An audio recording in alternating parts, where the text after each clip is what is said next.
Mis amados hermanos, preciosos amigos, amada iglesia, sean todos bienvenidos al estudio bíblico de hoy. Estaré hablando de el alma bajo el control del espíritu. Y quisiera invitarles para que hagamos una oración. Amado Dios, te damos gracias en el nombre de nuestro Señor y Salvador Jesucristo. Oramos para que en esta hora tú nos des la capacidad espiritual de entender lo que tú quieres enseñarnos.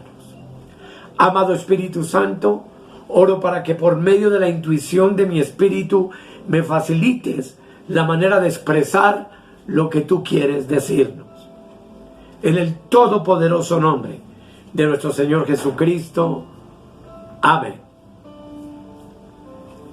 Todos son bienvenidos al estudio bíblico de hoy.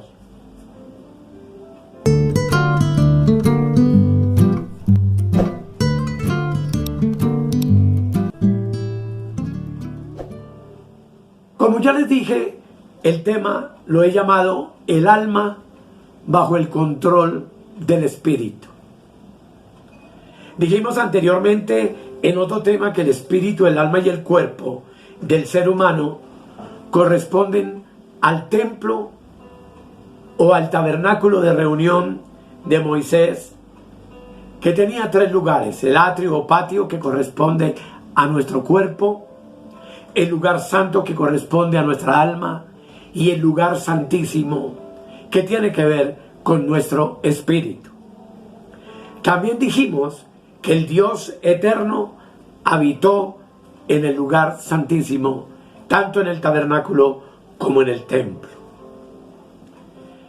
También vimos que un velo separaba el lugar santísimo del lugar santo, y parece que el velo cubría la gloria de la presencia de Dios dentro de ese lugar santísimo, y lo separaba, por supuesto, del lugar santo.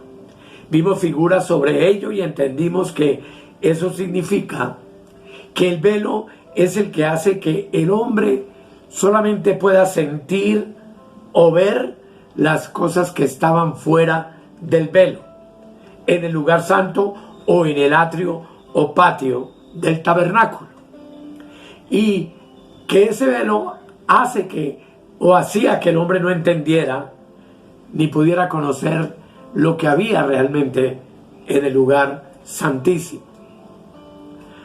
Así, amado, la presencia de Dios no se puede ver muchas veces en nuestras situaciones externas en la vida, a menos que uno crea honestamente que Dios tiene el control de todo desde el lugar santísimo, que es nuestro espíritu.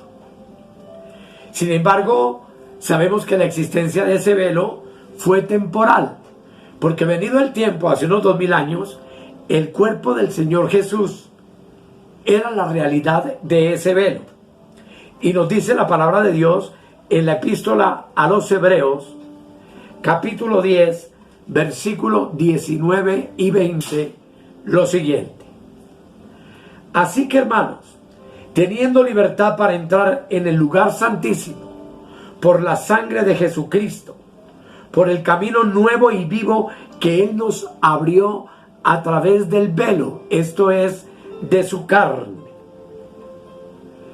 lo cual nos enseñó, y vimos que Cristo entonces fue crucificado, fue llevado a la cruz para que el velo se rasgara de arriba abajo, y que ahora, luego de ese acto maravilloso, lo que separaba el lugar santísimo del lugar santo desapareciera. Mateo 27, el versículo 50 y 51 define esto de la siguiente manera. Dice: mas Jesús, habiendo otra vez clamado a gran voz, entregó el espíritu. Y aquí el velo del templo se rasgó en dos, de arriba abajo, y tembló la tierra, y las rocas se partieron. Ese acontecimiento glorioso, por supuesto, nos revela que el propósito de Dios no era quedarse para siempre en el lugar santísimo, sino que su perfecta voluntad era extender su presencia hasta el lugar santo. Sin embargo, amados, nuestro Dios espera que la obra de la cruz sea completada en ti y en mí, ya que solo por medio de la cruz es que el velo puede rasgarse, para que la gloria de Dios brille desde el lugar santísimo en todo su esplendor, desde tu espíritu y el mío. A medida que vaya enseñando, tú vas a entender esto. Esto implica que cuando el creyente permite que la cruz complete su obra, como vimos en el tema anterior, Dios hace que el espíritu y el alma tengan entonces la experiencia del lugar santísimo. Y el lugar santo en su templo santo, pero ahora sin ningún velo de separación. Es decir, que nuestra alma ahora tiene entrada al espíritu de manera completa y perfectamente libre. Si el creyente se somete constantemente al Espíritu Santo sin ninguna resistencia, la comunión entonces entre el lugar santísimo y el lugar santo será mejor y más armoniosa día tras día. Y en poco tiempo, amados, eso es una certeza, el creyente verá en su vida un gran cambio. Es la obra de la cruz la que hace que el verdadero velo del templo, tanto en el cielo como en la tierra, se rasgue. Así, amados, de esta manera la cruz ejerce entonces un efecto verdadero y tangible y una experiencia real para nosotros como creyentes, haciendo que perdamos nuestra vida anímica y que no nos conduzcamos más de manera independiente haciendo nuestra propia voluntad, sino que entendamos y confiemos y esperemos plenamente en la vida espiritual, para que ésta genere en nosotros entonces el poder para vivir y para obrar. Lo repito, de acuerdo a la perfecta voluntad de Dios que se manifiesta desde el Espíritu Santo que habita en nuestro espíritu y nos la da a entender por medio del órgano de nuestra mente que se llama entendimiento. El velo rasgado es entonces una experiencia que tú y yo llegamos a tener en nuestro espíritu y en nuestra alma. Vale la pena recordar entonces que el velo fue rasgado en dos partes y de arriba hacia abajo, para indicar que eso fue una obra de Dios y no del hombre. Y cuando la obra de la cruz fue consumada por Cristo, Dios, de acuerdo con su voluntad, entonces rasgó el velo, hablando literalmente del templo judío. Esto nos enseña algo, que esto no se debe a nuestra labor ni a nuestra fuerza para pedir o obtener algo en este aspecto. Siempre y únicamente cuando la obra de la cruz es llevada a cabo en nuestras vidas, entonces tú y yo podemos llegar a tener la certeza y la seguridad de que el velo ha sido rasgado. Por lo tanto, amados, removemos nuestra consagración al Señor, renovémosla día a día, no nos amemos más a nosotros mismos, estemos dispuestos a hacer morir la vida del alma, permitiendo que aquel que mora en el lugar santísimo, que es nuestro espíritu, sea nuestro Señor y nuestro guía en todas las cosas. Si el Señor ve que la cruz hizo una obra suficientemente profunda en nosotros, hará entonces que el lugar santo y el lugar santísimo en nosotros sea uno, así como Él, mediante el poder de su gracia maravillosa, primero rasgó el velo en la cruz para que el Espíritu Santo pudiera fluir desde el cuerpo glorioso de nuestro Señor Jesucristo, sacrificado en la cruz. Todo esto es profundo, pero yo sé que me pueden entender. Esto hará que la gloria del lugar santísimo, donde habita el Dios Altísimo, llene abundantemente nuestra vida diaria.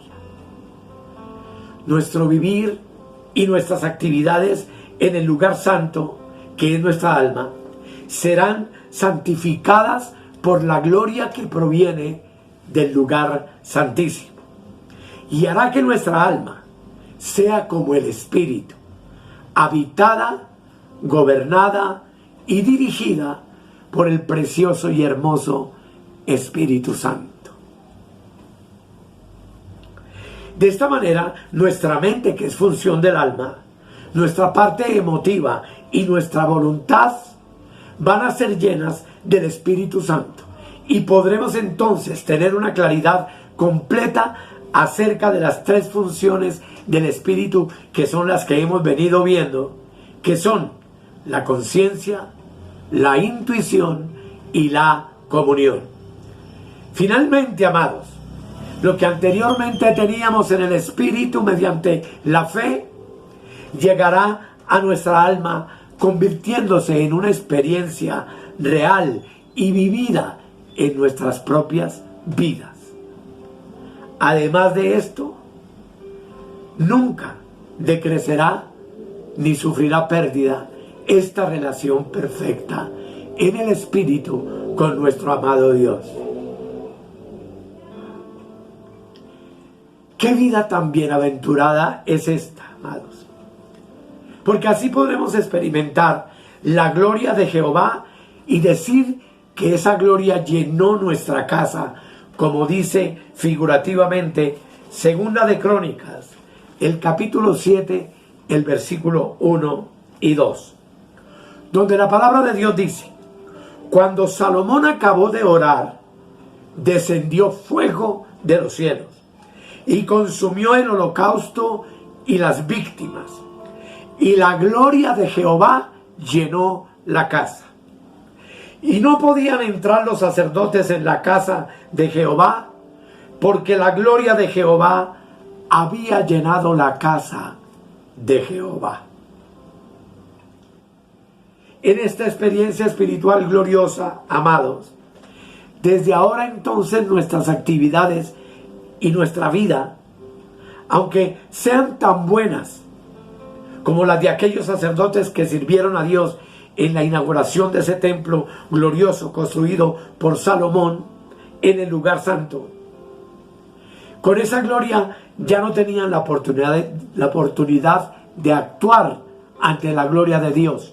Tú puedes leer el pasaje, que es supremamente hermoso. Y ese entonces es otro aspecto de la separación de nuestro espíritu y de nuestra alma.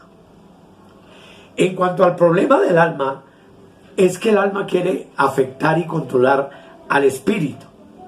Pero gloria a Dios, porque la obra de Dios, porque la espada del Espíritu tiene como fundamento principal separar el alma, el espíritu y las coyunturas y los tuétanos, como ya vimos en un tema pasado. Pero en cuanto a ser llenos del Espíritu Santo y permitir que el Espíritu tenga la autoridad, la obra de la cruz es la única que puede lograrlo, que puede hacer que el alma deje de ser independiente y se someta y se sujete y esté perfectamente unida al Espíritu de Dios que habita en nuestro espíritu. Así, amados, en cuanto a la experiencia de nuestro vivir personal, tú y yo debemos procurar que el espíritu y el alma lleguen a ser uno solo. Y si permitimos que la cruz y el Espíritu Santo operen en nuestras vidas de manera profunda, veremos que lo que el alma ha perdido no es nada comparado con todo lo que ha ganado. Y es que solo lo muerto puede llevar fruto, solo lo que muere lleva fruto. Y lo que se perdió está guardado para vida eterna. Si nuestra vida anímica está bajo el control del Espíritu, veremos que nuestra alma tendrá un cambio total. Y nos daremos cuenta cómo anteriormente fuimos completamente inútiles en las manos del Señor. Para Dios, nuestra alma estaba perdida, ya que vivíamos únicamente para nosotros mismos, siempre deseando actuar de un modo u otro, independientemente de la voluntad perfecta de Dios para nuestras vidas.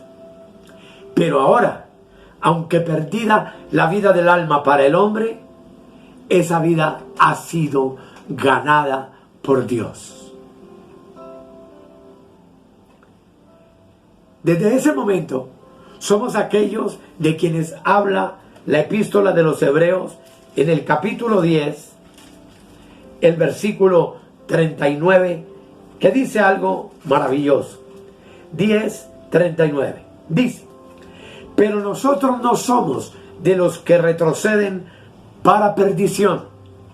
Note bien, sino de los que tienen fe para preservación del alma. Y esto es mucho más profundo de lo que se conoce comúnmente como la salvación del alma.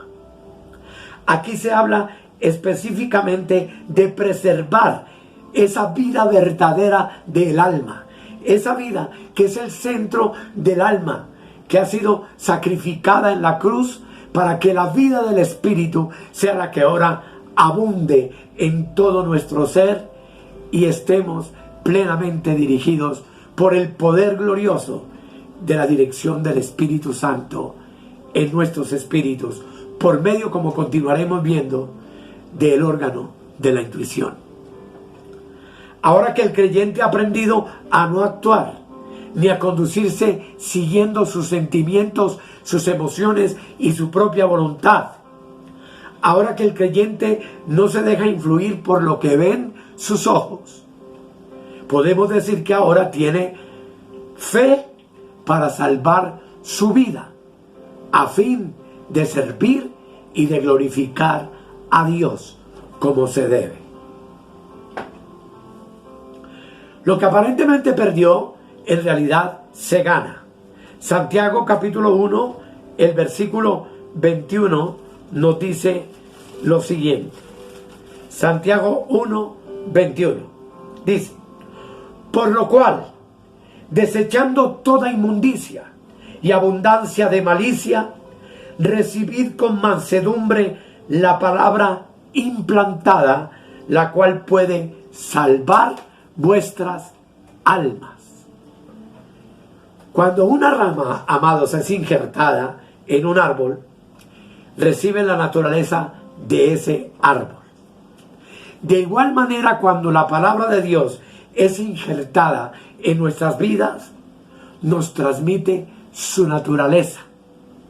De ese modo, la rama que seríamos nosotros, llegamos a ser útiles porque ahora podremos verdaderamente llevar fruto. Por la palabra de vida obtenemos entonces la vida de la palabra. La rama no es eliminada, sino que obtiene una vida nueva como principio de su vitalidad. Todo lo que pertenece al alma está todavía allí. Yo tengo mente, emociones y voluntad, y tú también.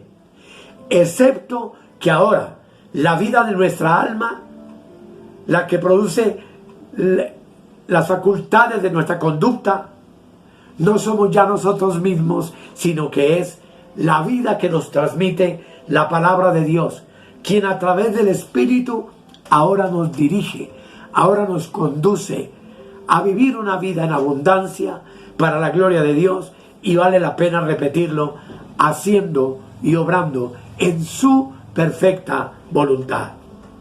Ese es el verdadero significado de la salvación del alma. Un alma que ya no vive para sí, sino para el Dios eterno y dirigida por el Dios eterno. Es ahí, amados, donde cobra vida entonces para nosotros lo que dice Gálatas 2:20, que tú y yo conocemos y del que hemos hablado en muchas ocasiones. Dice Gálatas 2:20, con Cristo estoy juntamente crucificado,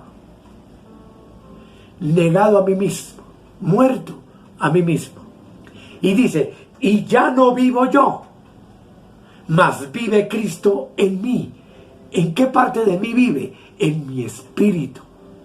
Estoy lleno de la plenitud de Dios porque Cristo habita en mí. Y dice, y lo que ahora vivo en la carne, que como vimos en un cuadro en el mensaje anterior, simboliza al alma y al cuerpo. Dice, lo vivo en la fe del Hijo de Dios, el cual me amó y se entregó a sí mismo por mí. Cuán precioso entonces, amados, es el significado glorioso de la palabra viva. Con cuánta razón nuestro amado Señor Jesucristo dijo, las palabras que yo os he hablado son espíritu y son vida. Porque esta palabra de gracia, esta palabra de fe es la que nos ayuda a entender que fuimos crucificados hace 2000 años con Cristo, pero que como Él, al tercer día resucitamos juntamente con Él para hacernos sentar en los lugares celestiales con Cristo. Hoy tú y yo no vivimos en la carne, sino en la fe del Hijo de Dios. Ni siquiera en nuestra fe, porque nuestra fe no sirve para nada. La única fe útil es la fe del Hijo de Dios, que nos fue entregada como don para poder creer todas estas verdades y poder comprender entonces que tú y yo hoy poseemos una vida nueva, una vida eterna, una vida indestructible por el poder de Dios, que nos amó y entregó a su Hijo unigénito para que muriendo en la cruz tú y yo pudiéramos recibir esa eternidad maravillosa. Voy a invitarles para que oremos. Amado Dios, qué hermosa es tu palabra, qué profunda y qué bella es.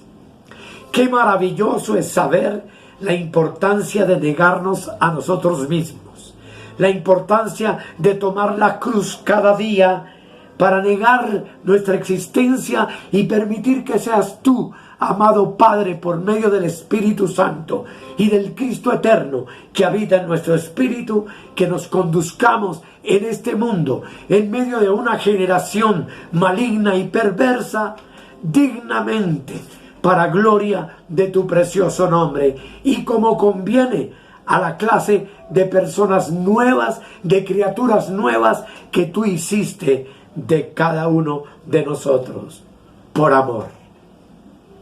Gracias, Dios, por tu palabra, y oro para que llegue al espíritu de mis hermanos, alimente su alma y ellos puedan comprender lo ricos que somos en Cristo, gracias a esta obra gloriosa que Dios trazó para nosotros desde antes de la fundación del mundo.